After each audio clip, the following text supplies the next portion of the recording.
Hello everyone, welcome once again to Plus Minus. मेरा नाम है कार्तिक और जैसा कि आप लोगों के पास मैसेजेस पहुंच गए होंगे DSSB की तरफ से कि असिस्टेंट ग्रेड 2 22/21 का जो एग्ज़ाम शेड्यूल है वो 26-27 तारीख को शेड्यूल है। तो आप लोगों के पास कुल मिला के आज से भी 25 दिन रह जाते हैं और इन 25 दिनों के आखिरी में, क्योंकि अभी तक हमने तैयारी कर रहे थे, सिलेबस पूरा हो गया, रिवीजन हो गई होगी, कुछ रिवीजन रहती होगी और बाकी हमने अपना डिटेल्ड में अपनी सिलेबस पूरा कर लिया होगा। अब इन आखिरी 25 दिनों में हम ऐसा क्या करें कि हमारा सिलेक्शन हो जाए, क्योंकि कंपटीशन बहुत टफ रहने वाला है और इन 25 दिनों में उस तरीके से हमें स्मार्ट वर्क करना है कि हमारे 150 से ज़्यादा नंबर बने।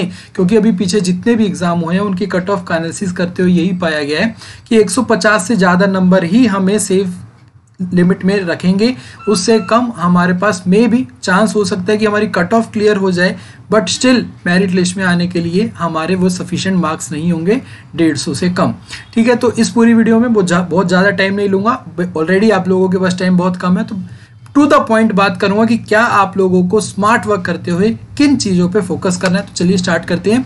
सबसे पहले मैं आप लोगों को बता दूं थिंग्स टू फोकस कि क्या आप लोगों को ये 150 प्लस का जो टारगेट है अचीव करने में मदद करेगा। सबसे पहले तो आपको टाइम मैनेजमेंट, क्योंकि सारा सिलेबस आने के बाद भी एग्जाम पूरा ना होना टाइम मैनेजमेंट की कमी है, तो इस पे खासकर ध्यान रखना होगा। क्या तो मॉक टेस्ट लगाने होंगे या फिर प्रीवियस ईयर कोई क्वेश्चन पेपर सॉल्व कर रहे हो तो टाइमर लगा के अपने फोन में, अपनी अलार्म क्लॉक में 2 घंटे का टाइमर लगा के आपको सॉल्व करने की आदत डालनी होगी। सबसे इंपॉर्टेंट काम है लास्ट 25 डेज में अपना टाइम मैनेजमेंट इंप्रूव करना, किस तरीके से आपको क्वेश्चंस स्किप करने हैं। अगर मैथ्स में कोई क्वेश्चन आपको 5 मिनट 6 मिनट ले रहा है तो उस 5 मिनट 6 मिनट में आपको सिर्फ 1 मार्क मिलेगा, उसको छोड़ देना है, उस पर नहीं ज्यादा टाइम लगाना है, बल्कि उस 5-6 मिनट में आप हिंदी के 6 से 7 क्वेश्चन कर पाओगे, जिसमें आपको 5 मिनट में 6 से 7 मार्क्स मिलेंगे। तो 1 मार्क के लिए आप 6 से 7 मार्क का सेक्रीफाइस नहीं करेंगे। तो इस तरीके से आपको टाइम मैनेजमेंट पे ध्यान देना है। सेकंड, आप लोगों के लिए हिंदी अचीव करवाएगा आपको 150 का टारगेट। अगर आप लोगों की हिंदी 40 मार्क्स की है और इन 25 दिनों में आप बहुत प्रैक्टिस करके 35 to 38 मार्क्स ले आओगे तो ये आपको भीड़ से बहुत ज़्यादा आगे बढ़ा देगा। जो आपका कॉम्पिटिशन है वो हिंदी पे, क्योंकि आप लोगों को पता है कि जनरल एग्जाम्स की तैयारी होती है, SSC, रेलवे, बैंक, इनमें हिंदी नहीं आती, तो जनरली सभी लोग हिंदी की तैयारी नहीं करते, सिर्फ वही करते हैं जो स्टेट एग्जाम की प्रिपरेशन में हैं। तो स्टेट एग्जाम की प्रिपरेशन में होने के बावजूद भी हिंदी पे ध्यान नहीं जाता, क्योंकि उसमें इतना मन नहीं लगता। आपको हिंदी की ज़्यादा से ज़्यादा तैयारी करनी है ताकि आप 35 प्लस स्कोर करो और आपका 150 का जो टारगेट है वो अचीव हो पाए। और सेकेंड, यहाँ पे जो सब्जेक्ट आता है वो आता है आपका रीजनिंग। रीजनिंग आपका एक ऐसा सब्जेक्ट है जो कि अगर आप आज से भी शुरू करोगे, कुछ नहीं पढ़ रखा, तो भी इन 25 दिनों में आप 40 में से 40 स्कोर कर सकते हो। तो रीजनिंग का आपको टारगेट बनाना है 38 प्लस का, तभी जाके आपका जो ओवरऑल टारगेट है 150 प्लस का वो अचीव हो पाएगा। क्योंकि मैथ्स हर कोई कर रहा है, रीजनिंग भी हर कोई कर रहा है, बट रीजनिंग भी आपको 38 यानी कि फुल आउट ऑफ फुल का टारगेट करना है। उसके बाद इंग्लिश हर कोई कर रहा है, ठीक है। मैथ्स में आप लोगों को ऐसा नहीं है कि इन दोनों के अलावा और कुछ पढ़ना ही नहीं है, फोकस इन पे ज्यादा देना है ताकि यहां से आप मार्क्स खींच सको, बाकी लोगों से आगे बढ़ सको। मैथ्स औरों के बराबर आप लोग भी कर रहे हो, ठीक है, मैथ्स आपने कर लिया। रीजनिंग में आप 2 से 3 नंबर एक्स्ट्रा ले आए औरों से, हिंदी में आप 10 से 15 नंबर एक्स्ट्रा ले आए, साथ ही साथ इंग्लिश सभी कर रहे हैं, इंग्लिश उनके बराबर ले आए, जीके सभी कर रहे हैं, जीके उनके बराबर ले आए, तो आप हिंदी में 15, रीजनिंग में 3, तो आप ओवरऑल 18 से 20 नंबर औरों से ज्यादा ले आओगे। तो यही आपको टारगेट अचीव करने में मदद करेगा। प्लस अगर आपने टाइम मैनेजमेंट ढंग से कर लिया तो यहां से आपके 20 नंबर और इंक्रीज हो सकते हैं, क्योंकि बहुत सारे ऐसे स्टूडेंट्स हैं जो कैंडिडेट्स हैं एग्जाम देने के बाद बोलते हैं कि हम हिंदी में लास्ट में जो लास्ट अपना सेक्शन आता है उसमें हम 20 क्वेश्चन 25 क्वेश्चन छूट के आ गए हैं, हमारे रह गया, टाइम मैनेज नहीं हो पाया। फोर्थ एंड फाइनल स्टेप जिस पे हमें ज्यादा फोकस रखना है, जो हमें टारगेट अचीव करने में मदद करेगा, वो प्रीवियस ईयर क्वेश्चन। अब इन प्रीवियस ईयर क्वेश्चंस में भेदभाव नहीं करना कि मैं TGT के क्वेश्चन जो मेरे को मिल रहे हैं वो नहीं ढूंढने बैठोगे, असिस्टेंट ग्रेड 2 का प्रीवियस ईयर पेपर मिले, ऐसा नहीं मिलेगा। DSSB का सभी का एग्जाम पैटर्न सेम है, जितने भी क्वेश्चन पेपर होते हैं, एग्जाम होते हैं, सभी का सिलेबस सेम है। तो कोई भी पेपर हो, चाहे वो TGT का हुआ हो, PGT का हुआ हो, पीछे अभी जूनियर क्लर्क का हुआ था पेपर, या फिर आपका फी कलेक्टर का पेपर था, या फिर पर्सनल असिस्टेंट का पेपर था, कोई भी पेपर हो, दुनिया भर के पेपर टेलीग्राम चैनल पे अवेलेबल हैं। तो टेलीग्राम ग्रुप पे से आप ले सकते हैं या फिर गूगल करके भी देख सकते हैं। तो दुनिया भर के यहाँ पे पेपर अवेलेबल हैं। तो प्रीवियस ईयर कोई भी पेपर उठाओ, उसको सॉल्व करने लग जाओ। ये मत सोचो कि ये टीजीटी का है या फिर ये किसी इंजीनियरिंग का है तो उसका जो पार्ट है उसको सॉल्व करो। जूनियर क्लर्क तो पूरा का पूरा है, उससे सॉल्व करो। पर्सनल असिस्टेंट है तो जूनियर क्लर्क के ही आप लोगों को 20 शिफ्ट में एग्जाम हुए थे, तो 20 शिफ्ट के आपके पास पेपर है, तो 25 दिन में 20 पेपर ये भी करोगे तो भी आपको बहुत हेल्प मिलेगी इससे। ठीक है, तो ये थी आपकी चीजें जो आपको फोकस रहनी है, जिनसे ज्यादा मार्क्स आपको खींचने हैं। ये आप लोगों को और से एज देने में मदद करेगी। अभी बात करेंगे सब्जेक्ट वाइज भी, बाकी के एक एक सब्जेक्ट को लेकर भी कैसे करना है, आगे चलते हैं। दूसरा, जनरल अवेयरनेस। जनरल अवेयरनेस बहुत इंपॉर्टेंट हो जाता है, बट जनरल अवेयरनेस बहुत ज्यादा वास्ट हो जाता है, तो कितना स्कोर करें, कहां से करें, क्या करें। सबसे पहले तो स्टैटिक जीके आपको इंप्रूव करनी है। स्टैटिक जीके में भी किस पे फोकस रहना है, जो कि पैटर्न के हिसाब से देखा गया है, फेस्टिवल्स पे, म्यूजिक एंड म्यूजिकल इंस्ट्रूमेंट्स पे, डांस पे। इन 3 चीजों को तो ऐसे कर देना है कि कोई भी क्वेश्चन आ जाए स्टेट वाइज, चाहे यहां से पूछा जाए केरला का, चाहे फिर पूछा जाए मणिपुर का, चाहे आपसे गुजरात का पूछा जाए, कुछ भी पूछा जाए, इन तीनों में से कोई भी क्वेश्चन गलत ना हो। इस तरीके से तैयारी कर लेनी है, क्योंकि यहां से आपके इन तीनों को ही मिला के 2 से 3 क्वेश्चन पूछे जा सकते हैं। उसके बाद स्टैटिक में और बहुत सारी चीजें होती है, हमारे मॉन्यूमेंट्स वगैरह होते हैं, उन चीजों पे आपको खासकर ध्यान देना है। बाकी अगर बात करें सब्जेक्ट वाइज जीके में, तो हिस्ट्री, पॉलिटी और इकोनॉमिक्स देखा गया है इनसे ज्यादा क्वेश्चन पूछे जा रहे हैं। इन तीनों के ही मिला के आप लोगों को 9 से लेकर 14 तक क्वेश्चन आप लोगों को मिल जाएंगे, 40 में से ही, इन तीनों के मिलाकर ही। तो ज्यादातर ट्रेंड देखा जाता है, वेरिएट कर सकता है, 9 से भी कम हो सकते हैं, बट फिलहाल जो ट्रेंड देखा गया था उसमें यही आपका पैटर्न था कि आपको हिस्ट्री के 5, पॉलिटी के 5, इकोनॉमिक्स के 5, यानी कि लगभग 15 क्वेश्चन देखे गए थे। पैटर्न अगेन कह रहा हूं कि वेरिएट कर सकता है। यहां पे बात आ जाएगी करंट अफेयर्स की। तो करंट अफेयर्स हमें क्या करना है, करंट अफेयर्स आपको 2021 की पूरी करनी है। ठीक है, अभी आपका 2022 में एग्जाम है, एग्जाम से पहले यानी कि जनवरी का, और फेब का भी थोड़ा बहुत देखना है, फेब का ज्यादा नहीं देखना, जनवरी का देखना है, और 2021 पूरी करनी है। फर्स्ट 6 मंथ आपको एक जो कंबाइंड वीडियो अगर यूट्यूब पे कोई मिल जाएगी तो वो देख लेनी है। लास्ट 6 मंथ यानी कि आपके जुलाई के बाद के दिसंबर तक आपको मंथ वाइज बहुत अच्छे ढंग से करने हैं। तो ये 6 मंथ में आपको डिस्ट्रीब्यूट करना है और इन पे फोकस रहना है कि इसको 1 टाइम वॉच कर लो, यानी कि एक ही वीडियो में कंबाइंड, और इसको मंथ वाइज प्रिपेयर करना है लास्ट 6 मंथ को। हो सकता है 2020 के भी कुछ एक आध क्वेश्चन देखे जाए, बट फिर हम वही है, एम्बिग्यूटी है कि कितना पढ़े कितना ना पढ़े, तो हम सेफ लेके चलते हैं कि 2021 पूरा हम करंट अफेयर्स प्रिपेयर करके जाएंगे। दूसरी बात, यहाँ पे और ज्यादा क्या फोकस रखना है, आपको स्पोर्ट्स रिलेटेड चीजें फोकस रखनी है। स्पोर्ट्स में जितने भी टूर्नामेंट्स हुए हैं उनका जो प्रेजेंट और पास्ट विनर कौन है, जैसे बात करें अलग अलग गेम्स है तो उसमें सबसे इंपॉर्टेंट आ जाता है यहाँ पे क्रिकेट आ जाता है। तो क्रिकेट में player of the month male, player of the month female अभी हाल ही में कंडक्ट कराया गया ऑस्ट्रेलिया ओपन, उसमें कौन विनर रहा, राफेल नडाल, 21वां ग्रैंड स्लैम था। उसके साथ साथ बैडमिंटन का यहाँ पे, और अंडर 19 वर्ल्ड कप का, क्रिकेट वर्ल्ड कप का, ओलंपिक्स हुए थे पिछले साल, तो ओलंपिक्स को तो मेजर यहाँ पे ध्यान रखना है आपको। सातों आप लोगों को नाम याद रखने हैं, ठीक है।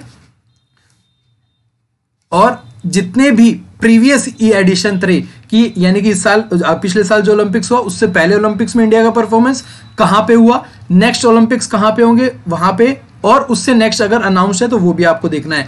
ऐसे ही एशियन गेम्स, कॉमनवेल्थ गेम्स सभी देखने हैं आप लोगों को। अगर इनमें से कोई भी मेजर टूर्नामेंट, चाहे क्रिकेट का हो, ओलंपिक्स का हो या फिर फुटबॉल का हो, कोई भी मेजर टूर्नामेंट इंडिया में कंडक्ट करवाया गया था तो वो सबसे पहले इंडिया में कब करवाया गया, बेशक वो 1950 का क्वेश्चन हो तो भी आपको देखना है। जैसे कि कॉमनवेल्थ की बात करें 2010 में हुए थे, एशियाड की बात करें तो हमारे यहाँ पे 2 बार हो चुके हैं, तो कब कब हुए थे, ये सारी चीजें आपको स्पोर्ट्स में फोकस रखनी है कि स्पोर्ट्स से रिलेटेड क्वेश्चन बन रहे हैं, एग्जाम में देखा गया है। तो ये थी जनरल अवेयरनेस का। ये कोई हार्ड एंड फास्ट टूल नहीं है कि भाई ये कर लोगे तो आपके मार्क्स बन रहेंगे।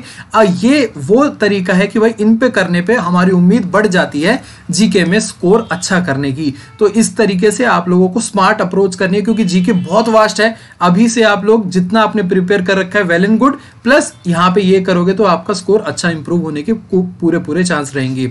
आगे बात करें कि अब यहाँ पे मेरी तरफ से आप लोगों के लिए क्या रहेगा, उसके बाद मैथ्स पे चलेंगे। तो प्रीवियस ईयर क्वेश्चंस की एक सुपर सीरीज मैंने चला रखी है जिसमें ऑल सब्जेक्ट्स यानी कि maths, reasoning, English, Hindi, GK, इन सभी के 5000 से ज्यादा क्वेश्चन करवाने की मेरा एम है। तो ये तो सीरीज पूरी चलती रहेगी, इस महीने भी, अगले महीने भी ऐसे कंटिन्यू रहेगी। बट मैं पूरी कोशिश करूंगा डेली आपको एक प्रीवियस ईयर की वीडियो, आपको 1 या 2 प्रीवियस ईयर की वीडियो जैसे जैसे और मेरे से टाइम निकलता जाएगा, वीकेंड्स पे 2 से 3 आपको वीडियोस प्रोवाइड करता रहूंगा। तो ये आप लोगों के लिए काफी हेल्पफुल रहेंगी। इन वीडियोस को देखना, काफी पहले अब हो भी चुकी हैं, जीके की 7 वीडियोस हो चुकी है, मैथ्स की 2 हो चुकी है, रीजनिंग की हो चुकी है। तो इन वीडियोस को देख के आप लोगों को वीडियोस कैसे देखनी है उसका सबसे अच्छा तरीका यही है। आपको पूरी वीडियोस नहीं देखनी, टाइम नहीं है आपके पास। बाकी के बाद वाले जो एग्जाम होंगे, जो हमारे साथी देख रहे हैं, वो पूरी वीडियोस देखेंगे, उनके लिए बेटर रहेगा। आप लोग जो अभी फेब में एग्जाम है, चाहे वो हेड क्लर्क का है या फिर असिस्टेंट ग्रेड 2 का है, उनको यही करना है कि आपको स्क्रीन पे आया हुआ क्वेश्चन देखना है, सॉल्व करना है, आगे बढ़ना है। अगर नहीं होता है तो वीडियो का सॉल्यूशन देखना है, हो जाता है तो आगे बढ़ना है। अगर टाइम लग रहा है, उसका शॉर्ट तरीका मैंने बताया तो उसको देखना है। पूरी वीडियो देख के ज्यादा टाइम वेस्ट नहीं करना है आप लोगों को। आगे चलते हैं, ये मेरी तरफ से था। मैं पूरी कोशिश करूंगा ज्यादा से ज्यादा आप लोगों के इन 20-25 दिनों में वीडियो, कम से कम 50-60 वीडियो में आप लोगों के ला दूं इन 20-25 दिनों में। आगे चलते हैं, मैथ्स की बात करेंगे, रीजनिंग में मैथ्स की बात करेंगे। रीजनिंग तो मैंने बताया कि फुल आपको करनी है, एक भी चीज टॉपिक नहीं छोड़ना है। मैथ्स की अगर बात करूं तो profit and loss, discount, simple interest and compound interest, time and work, time speed and distance, mensuration 2D, mensuration 3D, ये आप लोगों के लिए बहुत मेजर रोल प्ले करेंगे। 2 से 3 क्वेश्चन बनेंगे और डायरेक्ट फॉर्मूला बेस्ड क्वेश्चन बनेंगे। डायरेक्ट फॉर्मूला लगेगा तो आप लोगों को बस एक, अगर रफ शीट पे आप फॉर्मूला भी याद करने लग जाओगे तो आपके एग्जाम में मेंसुरेशन के सारे क्वेश्चन बन जाएंगे। DI आप लोगों के कम से कम 5 क्वेश्चन आएंगे।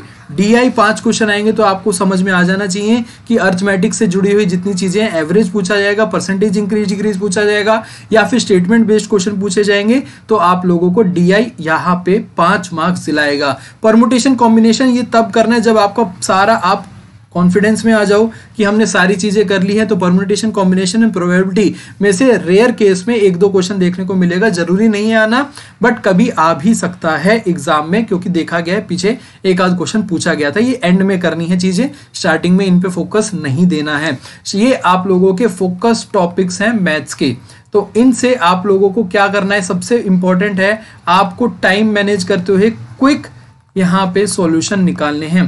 क्योंकि यहाँ पे इस बार देखा गया है DSSB में स्टेटमेंट बेस्ड क्वेश्चन आ रहे हैं। स्टेटमेंट बेस्ड क्वेश्चन का मतलब है कि आपको एक क्वेश्चन में 2 से 3 स्टेटमेंट दे दी जाएंगी और पूछा जाएगा कि कौन सा स्टेटमेंट ट्रू है, कौन सी रॉन्ग है। यानी कि इसका मतलब क्या हुआ, एक क्वेश्चन में 3 क्वेश्चन आपसे पूछे जाएंगे। हर स्टेटमेंट एक क्वेश्चन की तरह होगा कि ये इसका प्रॉफिट इतना है, तो इसमें यहाँ पे अगर वो दूसरी बेचेगा तो उसको लॉस कितना होगा। दूसरी स्टेटमेंट बोल दी जाती है इतना डिस्काउंट देने पर उसका सेल प्राइस कितना होगा। तीसरी स्टेटमेंट बोल दी जाती है कि एक दूसरे को, यहाँ पे एक से दूसरे को दिया, दूसरे से तीसरे को दिया, तो उसको इतना फायदा हुआ, ये सही है या गलत है। तो इस तरीके के आपको स्टेटमेंट बेस्ड क्वेश्चन है, तो आपको क्विक सॉल्यूशन निकालने हैं। अगर आपको ऐसा लगे कि ये क्वेश्चन आपका टाइम बहुत ज्यादा कंज्यूम करना है तो उसको स्किप करना है। इसकी भी प्रैक्टिस आपको आनी चाहिए कि किस क्वेश्चन को स्किप करना है, क्योंकि वो इजी तो होगा, सॉल्व कर लोगे, हो भी जाएगा, बट उसको अपने दिमाग से ये भी निकालना है कि यहाँ पे अगर मैं 6 मिनट लगाऊंगा, 5 मिनट लगाऊंगा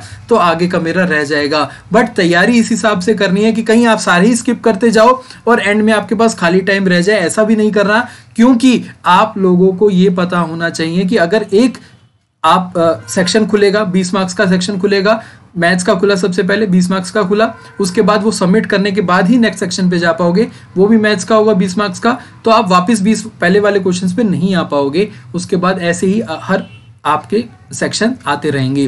ठीक है, तो इसकी तैयारी सबसे बेस्ट होती है सेक्शन को, फॉर्मेट को समझना, सेक्शन टाइमलाइन को समझना कि किस तरीके से अपना पेपर खुलेगा, रीजनिंग खुलेगा, फिर जीके खुलेगा, फिर मैथ्स खुलेगा, फिर इंग्लिश, फिर हिंदी, तो ये किस तरीके से होगा, इसकी सबसे बेस्ट तरीका है मॉक टेस्ट देने का।